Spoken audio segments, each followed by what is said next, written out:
Hello, welcome back to CinemaBurger, where I bring you movie reviews from a different perspective. Today we're here to talk about the movie Night House, starring Rebecca Hall, Sarah Goldberg, and Evan Jonigkeit, if I'm saying his name right. Now, this was directed by David Bruckner, who did one of the segments from the horror anthology VHS, and he did the Netflix original movie The Ritual, a movie I've really enjoyed, and he's doing an upcoming Hellraiser movie.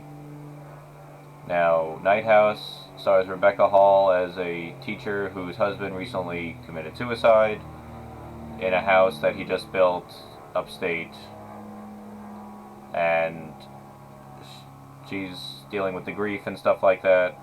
Now, what's interesting is, while yes, Rebecca Hall is grieving, a lot of her friends kind of ask insensitive questions, like typical, like, oh, how'd he die? Was there a note type thing?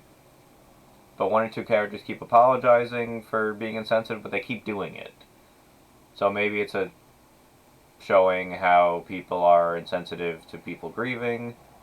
But Rebecca Hall is great in this movie, especially because she does a lot of scenes by herself, acting against no one else. Now, it starts out as your typical horror movie. She thinks there's like stuff moving around in the house. Maybe it's the ghost of her husband, something like that. She hears voices and sounds, and then it leads to her like looking on her husband's phone and discovering weird things about him that she never knew, and then even showing that all these things that appear to be one way are actually another. So there's a lot of depth to this movie, and this movie's also very heavy, if you know what I mean. Like,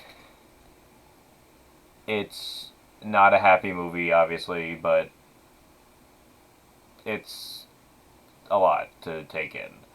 Rebecca Hall ends up finding like another house and stuff like that, and weird books that her husband had, and having dreams where she's like seeing herself. So there's a lot. Now, there's not a lot of your typical, like, oh, a door move type thing. It's a little more than that. And then something's revealed later on about her character's past that ties into everything.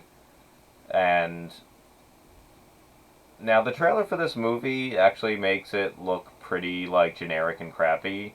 But when I saw the reviews and stuff, because it had a good audience score and a critic score, which is not always, which is kind of rare. So I'm like, alright, let me check it out. I'm glad I did. Because the trailer for Night House makes it look like shit, let's be honest, if you've seen the trailer. But I was pleasantly surprised, and there's been a lot of good horror movies lately, and Rebecca Hall is excellent in this movie. I would give The Night House, I'm going to go with 3.5, leaning toward a 4 out of 5 burgers. Because, like I said, it's hard when actors have to just act without anyone in their room or without another character. This movie does, like, set up one thing and then flips it on its head, so keeps you guessing, because some of the predictions I had were wrong about what was happening.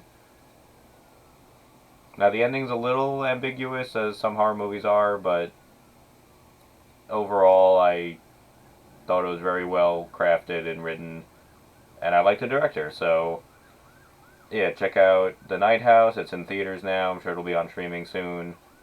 I'm Scott Berger, and I'll see you next time.